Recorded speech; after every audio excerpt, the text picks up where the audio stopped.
नमस्कार माऊली. चला ज्ञानेश्वरीच्या सहवासात. ज्ञानेश्वरी अध्याय 11, ओवी 353 ते ओवी 374च्या सहवासात आपण जाऊया. अर्जुनाला ज्या प्रकारे भगवंताच्या विश्वरूपाचं दर्शन होतंय, त्या दर्शनाविषयी त्यांनी कधी कल्पनाच केली नव्हती. इतकं ते दर्शन, इतकं ते विश्वरूप अद्भुत, विलक्षण, चमत्कारी आणि त्याचबरोबर अंतःकरणात धडकी भरवणारं, भीती निर्माण करणारं असं होतं.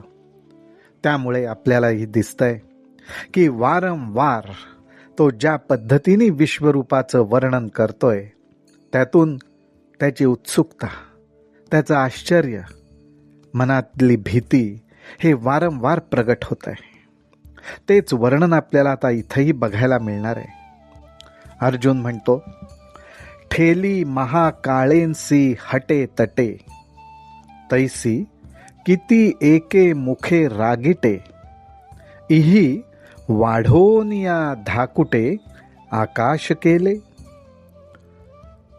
अर्जुनाला म्हणायचंय की जो महाकाल, त्या महाकालाबरोबर हटे तटे, तैसी किती एके मुखे रागिटे.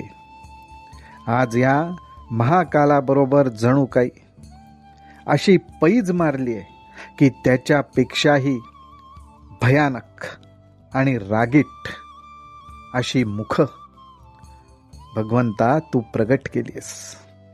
आणि ह्या तुझ्या मुखांचा व्यापकपणा किती, तर त्याच्या पुढे आकाशही धाकुट म्हणजे लहान दिसतंय, ठेंगणं दिसतंय.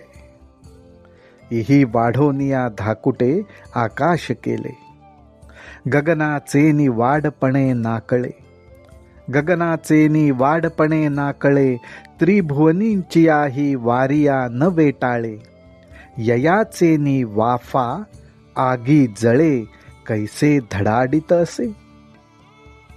अहो, तुझ्या ह्या मुखांचं जे व्यापकपण आहे ते एवढं अफाट आहे की त्याच्या पुढे आकाशही काही नाही. ही तुझी मुख जणू काही त्या आकाशामध्ये सुद्धा मावत नाहीयेत.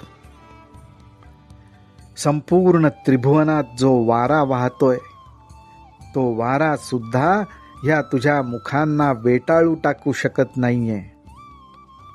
आणि त्याचबरोबर तुझ्या मुखातनं जी वाफ बाहेर पडते, ती वाफ सुद्धा इतकी प्रखर आहे की ती साक्षात अग्नीला जाळून टाकेल. तेवींची एका सरीखे एक नोहे, एथ वर्णा वर्णाचा भेदू आहे. हो का जे प्रळई सावावो लाहे वन्हीययाचा. आणि तुझ्या या मुखांबद्दल म्हणायचं झालं तर एकासारखं एक नाही, प्रत्येक मुख वेगळं आहे, प्रत्येक मुखाचा वर्ण भिन्न आहे. आणि त्याचे तेजस्वीपणा, त्याचा प्रखरपणा असा आहे की जसं काही असं वाटतंय की प्रलयकाली जो अग्नी प्रगट होतो, त्या अग्नीला सहाय्य कोणाचं मिळत असेल तर तुझ्या मुखांचंच मिळतं की काय. जयाची ये अंगींची दीप्ती ये भडी. या विश्वरूपाच्या अंगाची दीप्ती म्हणजे तेजस्वीपणा एवढा प्रचंड आहे. जयाची ये अंगींची दीप्ती ये भडी, जे त्रैलोक्य की जे राखोंडी, की तयाही तोंडे आणि तोंडी दात दाढा. अरे तुझ्या अंगाचं जेवढं तेज आहे, त्या तेजाची जी दीप्ती आहे, त्याच्यामध्ये त्रैलोक्याची राख रांगोळी होतीये. आणि हे जणू काही कमीच, त्यामुळे तुझी मुख सुद्धा अशी आहेत आणि त्या मुखांमधल्या दात आणि दाढा सुद्धा अत्यंत भयंकर आहेत. अहो, सगुण रूपाचं दर्शन घ्यायचं म्हटलं की आपली सुद्धा नजर सहजपणे भगवंताच्या मुखाकडेच वळतीये. त्यामुळेच ह्या मुखाकडेच अर्जुनाची ही नजर वारंवार वळतीये आणि त्याला प्रेम वाटायच्याऐवजी, सुख वाटायच्याऐवजी त्यातला भयंकरपणा, भीतीदायकपणा जाणवतोय. अर्जुन पुढे म्हणतो, कैसा वारया धनुर्वात चढला, समुद्र की महापुरी पडिला, विषाग्नी मारा प्रवर्तला, वडवा नळासी. मला असं वाटतंय की ह्या ठिकाणी जणू काही वाऱ्यालाच धनुर्वात झाला की काय, किंवा हा संपूर्ण समुद्र तो महापुरात पडलाय की काय. आणि एवढंच नाही तर जणू काही विषाने भरलेला अग्नी समुद्रात लपणाऱ्या वडवाग्नीला मिळून त्याला मारायला प्रवृत्त झालाय की काय, असं भयानक स्वरूप अर्जुनाला जाणवत होतं. हळाहळ अग्नी पियाले, नवल मरण मारा प्रवर्तले, तैसे संहार तेजा या जाहले वदन देखा. हे सगळं कसं आहे तर जणू काही असं वाटतंय की अग्नीनेच हलाहल विष स्वीकारले की काय, हलाहल विष साक्षात अग्नीने प्यायले की काय. आणि एवढंच नाही तर स्वतः मरणच मारण्यासाठी प्रवृत्त झालंय. ह्याप्रमाणे तुझ्या अंगाचं जे तेज आहे ते सृष्टीचा संहार करण्यासाठी प्रवृत्त झालंय आणि त्याला तुझ्या मुखांकडनं सहाय्य मिळतंय असं मला दिसतंय. परी कोणे माने विशाळ, जैसे तुटिलिया अंतराळ, आकाशासी कव्हळ पडोनी ठेले. आणि तुझं मुख दिसतंय ते कसं दिसतंय तर असं वाटतंय की विशाल असं जे अंतराळ आहे ते अंतराळ तुटून पडल्यानंतर आकाशात ज्याप्रमाणे कव्हळ म्हणजे पोकळी किंवा खड्डा पडलेला दिसेल तसं तुझं एक एक मुख मला दिसतंय. ना तरी काखे सुनी वसुंधरी, जै हिरण्याक्षू रिगाला विवरी, तई उघडले हाटकेश्वरी, जेवी पाताळ कुहर. जेव्हा काखेमध्ये वसुंधरेला म्हणजे पृथ्वीला धरून हिरण्याक्ष जेव्हा पाताळाकडे निघाला त्यावेळी त्याच्यासाठी पाताळाचा दरवाजा हटकेश्वराने उघडला. त्याप्रमाणे तुझं मुख हे मला असं दिसतंय की त्याचा जो विस्तार आहे ते उघडलेलं मुख आहे ते जणू काही पाताळ कुहरच आहे. तैसा वक्त्रांचा विकास, माझी जिव्हांचा आगळाची आवेशू, विश्व न पुरे म्हणोनी घासू, न भरीची कोडे. अशा प्रकारे तुझ्या अनेक वक्त्रांचा म्हणजे मुखांचा विकास झालेला दिसतोय आणि त्याच्यात भर म्हणून त्या मुखांमध्ये वळवळणारी ती जिव्हा, ती जीभ, त्या जिभेचा आवेश काही वेगळाच आहे. तिला तर एका घासामध्ये हे विश्वही पुरत नाहीये म्हणून ती त्या विश्वाचा घास सुद्धा घेत नाहीये. आणि पाताळ व्याळांची या फुतकारी, गरळ ज्वाळा लागती अंबरी, तैसी पसरलिये वदन दरी, माझी हे जिव्हा. मला तर असं वाटतंय की ज्याप्रमाणे पाताळातले फुतकार सोडणारे अत्यंत विषारी असे जे सर्प आहेत, त्या सर्पांनी त्या विषारी ज्वाळा जर मुखातनं प्रगट केल्या तर त्या जशा आकाशाला जाऊन भिडतील त्याप्रमाणे तुझ्या मुखरूपी दरीतली ती जिव्हा ती सुद्धा तशीच वळवळतीये असं मला वाटतंय. काढुनी प्रळय विजूंची जुंबाडे, जैसे पन्नासिले गगनाचे हुडे, तैसे आवाळू वानवरी आंकडे, धगधगीत दाढांचे. अहो, प्रलय कालच्या वेळी प्रगटणाऱ्या विजा, त्या विजांचे जणू पुंचकेच्या पुंचके बांधावेत आणि ते जसे आकाशात धगधगताना दिसावेत त्याप्रमाणे तुझ्या मुखातल्या जबड्यांमध्ये दोन्ही बाजूला ज्या दाढा आहेत त्या दाढा सुद्धा अशाच धगधगताना मला दिसतायत. आणि ललाटपटाची एक खोळे, कैसे भयाते भेडविवाती डोळे. आणि ललाटपटाची एक खोळे, कैसे भयाते भेडविताती डोळे. हो का जे महामृत्यूचे उमाळे, कडवसा राहिले. अरे तुझ्या डोळ्यांबद्दल काय म्हणावं, तर कपाळाच्या खोलगट भागात असणारे हे जे डोळे आहेत ते डोळे साक्षात भीतीला सुद्धा भीती निर्माण करतायत. आणि हे तुझे डोळे म्हणजे जणू काही महामृत्यूच्या अंधारात लपलेले आहेत. महामृत्यूच्या अंधारात लपलेले आहेत असेच मला ते तुझे डोळे वाटतायत. असं डोळ्यांकडे पाहिल्यावर भाव अर्जुनाच्या मनात प्रगट होत आहेत. हो का जे महामृत्यूचे उमाळे, साक्षात महामृत्यूसारखे ते वाटतायत, कडवसा राहिले. ऐसे दाऊनी भयाचे भोज, एथ काय निपजवू पाहतोसी काज. ते नेणे परिमज मरण भय आले.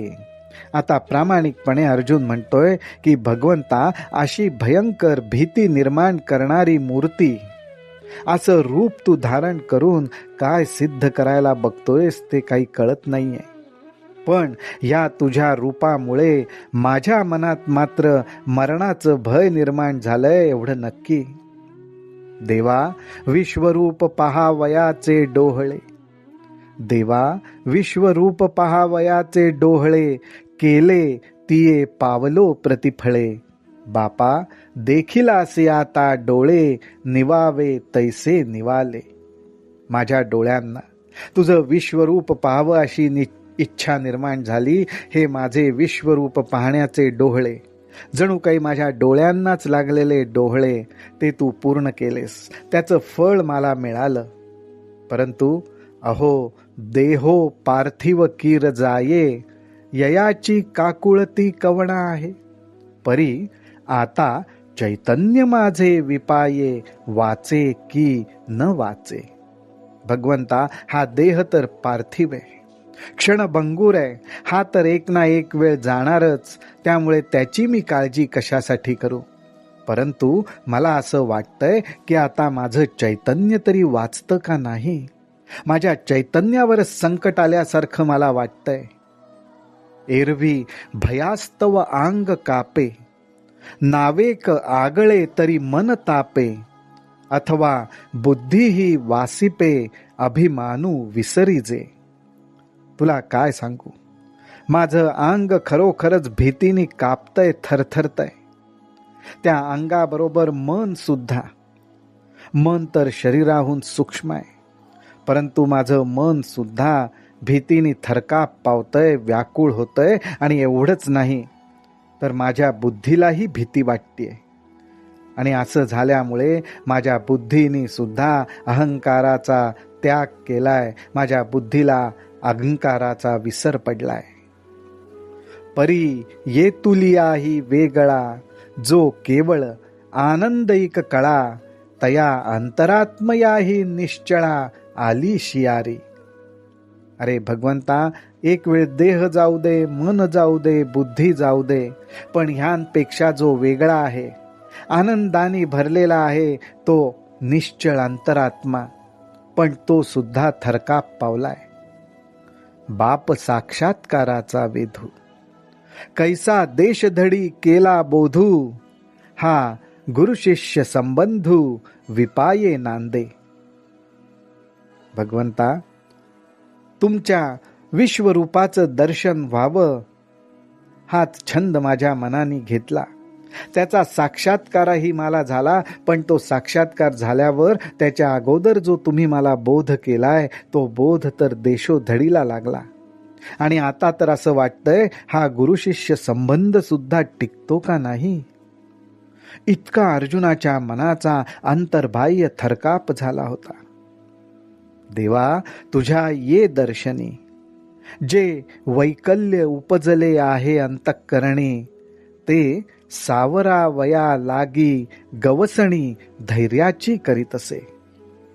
तुझ्या ह्या विश्वरूप दर्शनाचा जो अनुभव घेतलाय, त्याने मनामध्ये जी काही अवस्था निर्माण झालीये, जी काही व्याकुळता भीती निर्माण झालीये, ती सावरण्याकरता मी धैर्य एकवटण्याचा प्रयत्न करतोय, हे सुद्धा अर्जुन प्रामाणिकपणे सांगतोय. तव माझेनी नामे धैर्य हरपले, की तयाही वरी विश्वरूप दर्शन जाहले. हे असो परी मज भले, आतुडविले उपदेशाया. अर्जुन सर्व काही प्रामाणिकपणे मान्य करतोय. तो म्हणतोय की अर्जुन ह्या नावातच धैर्य आहे, पण ते धैर्य सुद्धा नाहीसं झालं.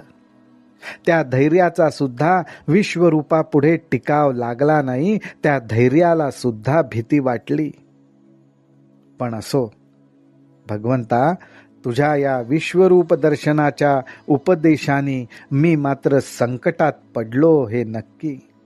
हे असो परिमज भले, आतुडविले उपदेशाया. जीव विसवा वयाचिया चाडा, सैंघ धावा धावी करीतसे बापुडा. परी सोयही कवणे कडा, न लभे येथ. माझा म्हणजे अर्थात अर्जुनाचा जीव घाबराघुबरा झालाय. तो जीव आता निर्धास्त व्हावं, मनातली भीती जावी आणि कुठेतरी विश्रांती घ्यावी, ह्याच्यासाठी धावाधाव करतोय. परंतु या विश्वरूपामध्ये अशी काही सोय किंवा जागा अर्जुनाच्या जीवाला कुठेच दिसत नाहीये. परी सोयही कवणे कडा न लभेथ, ऐसे विश्वरूपाची या महामारी. परत एकदा ह्या विश्वरूपाची तुलना जणू काही एखाद्या महामारीप्रमाणे केलेली आहे. ऐसे विश्वरूपाची या महामारी, जीवित्व गेले आहे चराचरी. जी न बोले तरी काय करी, कैसे नि राहे. ह्या विश्वरूपाच्या महामारीत सर्व जीवसृष्टीचं चर अचर सर्व काही जीवनच नाहीसं झालंय. अर्जुन म्हणतो देवा हे खरं तर बोलू नये, पण अर्जुन म्हणतोय मला बोलल्या वाचून राहत नाही. जी न बोले तरी काय करी, कैसे निराहे, अशी अर्जुनाची अवस्था झाली आहे. राम कृष्ण हरी, राम कृष्ण हरी, राम कृष्ण हरी.